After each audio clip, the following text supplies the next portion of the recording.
Hi there, Vern, good old buddy. Tonight I got another one of your favorites there. I got the Highland Park 16. And of course, Sparky, it looks like you've been into it a little bit early again. What the heck you got in front of you? That's a big, fat Canadian whiskey glass. You might want to hold it back a little bit. You know, we had to carry you out of here the other day.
So we're going to show you the most northerly Scotch whiskey distillery in the British Isles. You're in Scotland, so it is going to be north of Scotland, or part of Scotland, of course, the Orkney Islands.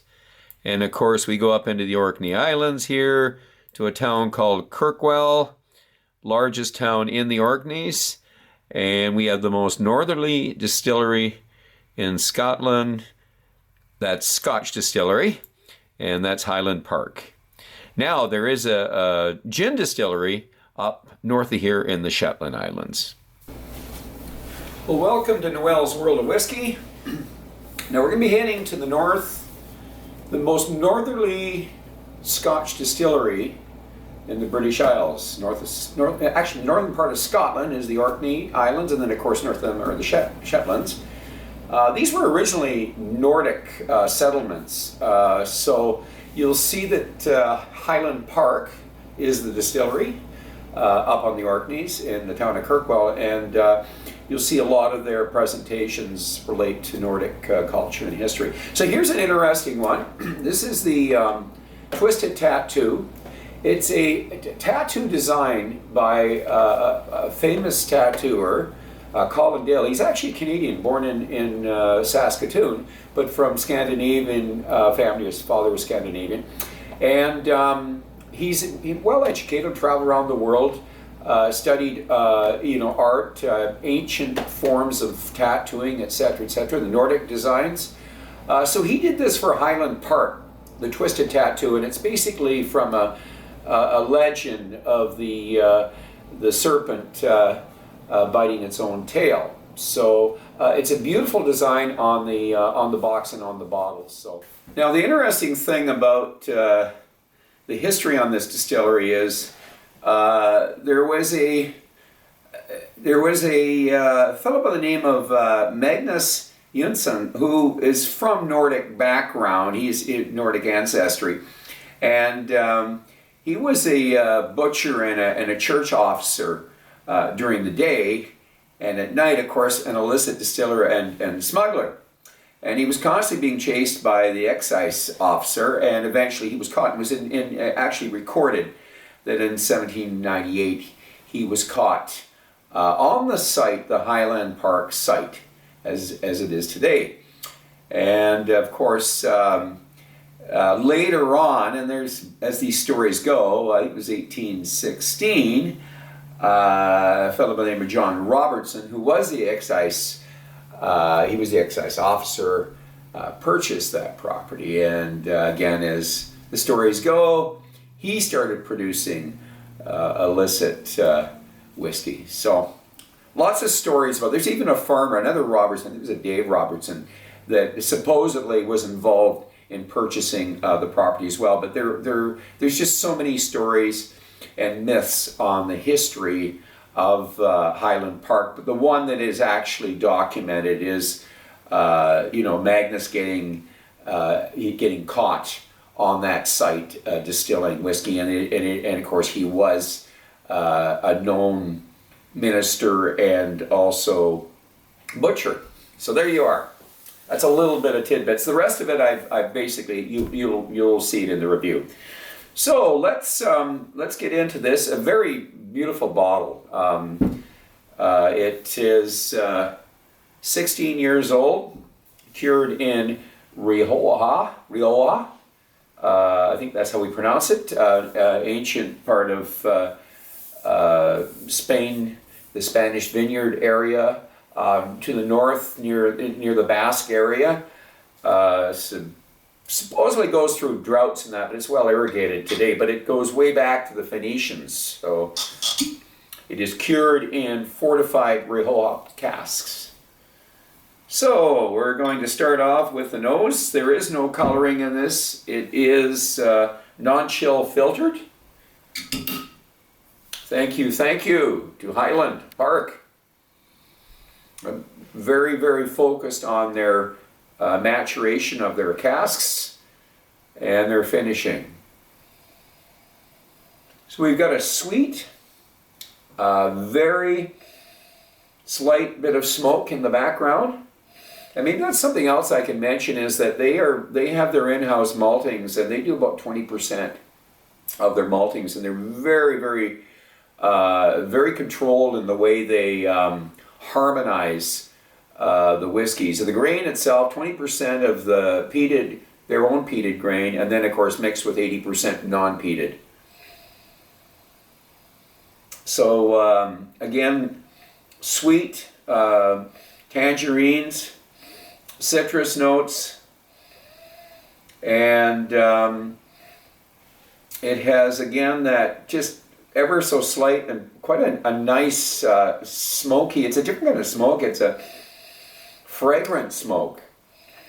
And again, the fragrant smoke is a result of, they have trees in the Orkneys as they do in Islay, and so that compressed peat, it doesn't have as much, it doesn't have any lignum in it, and it's heather. It's basically heather over thousands of years, and so it has a lighter texture to it.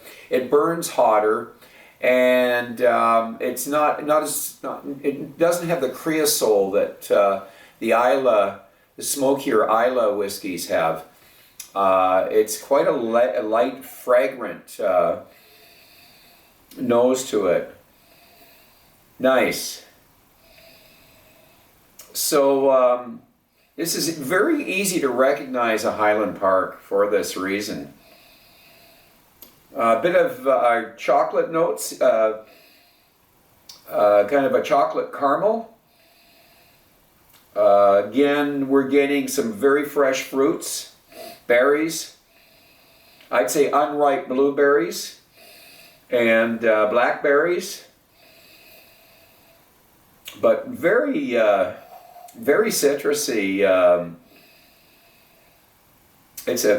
Like I say, this is nice, very nice nose. Let's give the palate a try here. Solange.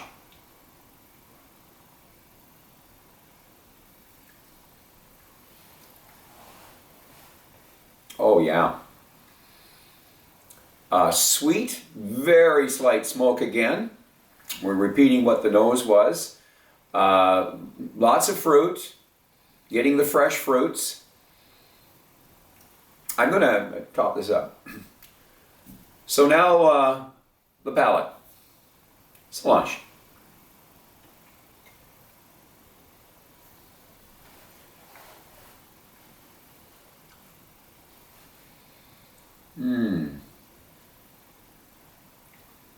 Delicious.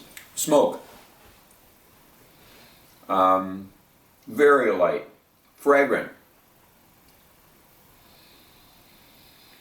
Sweet and citrusy. Chocolate. Caramel.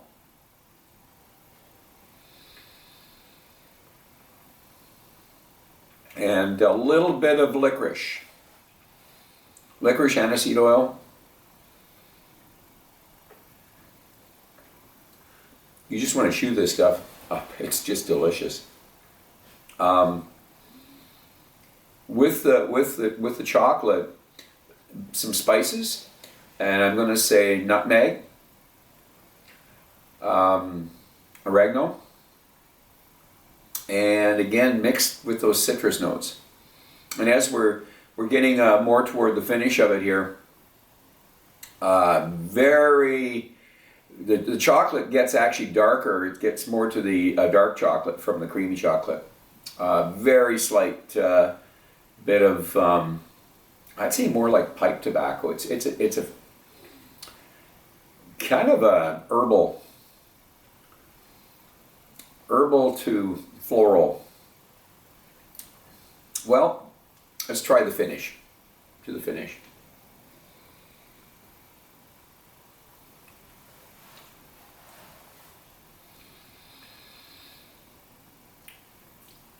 The finish is definitely a medium finish. It does coat the tongue. The smoke is still there, very light smoke. It's one of my favorite smoky drinks actually that's not intense because it just is so slight. They've just got it so well balanced. So the heather comes through in the smoke. It's just this very fragrant and a light smoky taste to it. Really pleasant, almost like a smoked sweet ham. Again, the citrus notes right at the end, and berries, more berries. Medium finish again, that's what I'm going to say because it's still on my tongue. And you do get the oils. This is a really nice whiskey.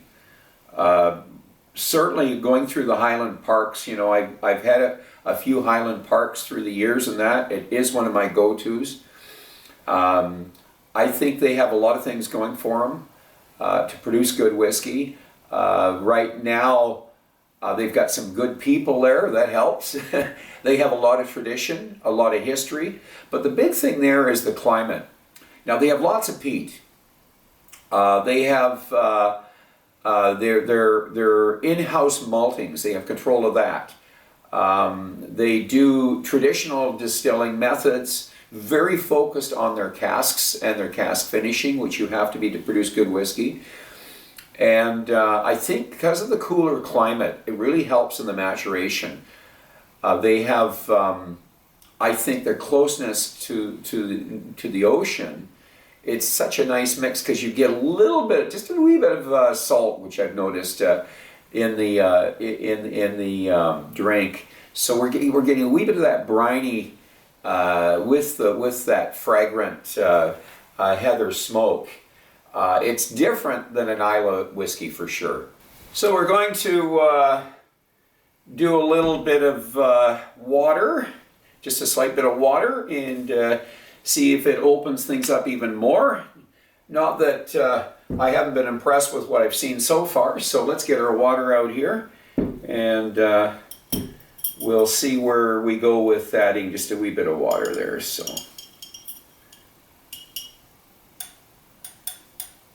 give that a little bit of a try. And again, impressed so far with this whiskey. It's a beautiful dram. And I've always liked the Highland Park. I've enjoyed the 12, and I've had the 18, as I say. I've had the 18. Okay. Oh boy, it does. It sweetens it up. Now I got the shortbread. That's very fitting with in Scotland, shortbread. So, and I do like shortbread. And here's I'm getting a little bit of the sea spray there, the salt, the briny. Nice. And that's that light smoke, but it with the sort of the heather and the fragrance of it, it still has a little bit of that brininess to it. So it's a beautiful blend. Berries, lots of the berries, but more of let's say a berry crisp, like I'd mentioned before when we used to make the huckleberry crisps and crumble and that. That's what we're getting. Roasted berries. And let's go for the palate.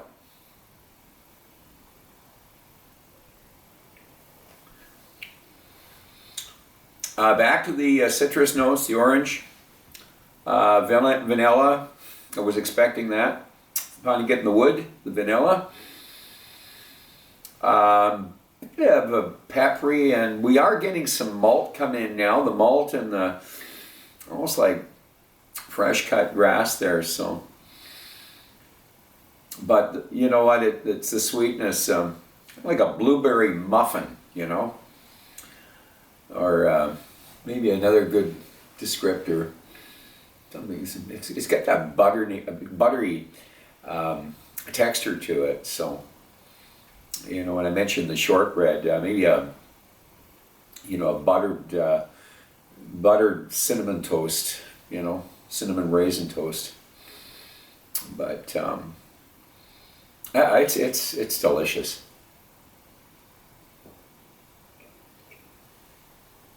So, you know, overall, I'm impressed with this whiskey. It has a decent finish, a good, it's a medium finish.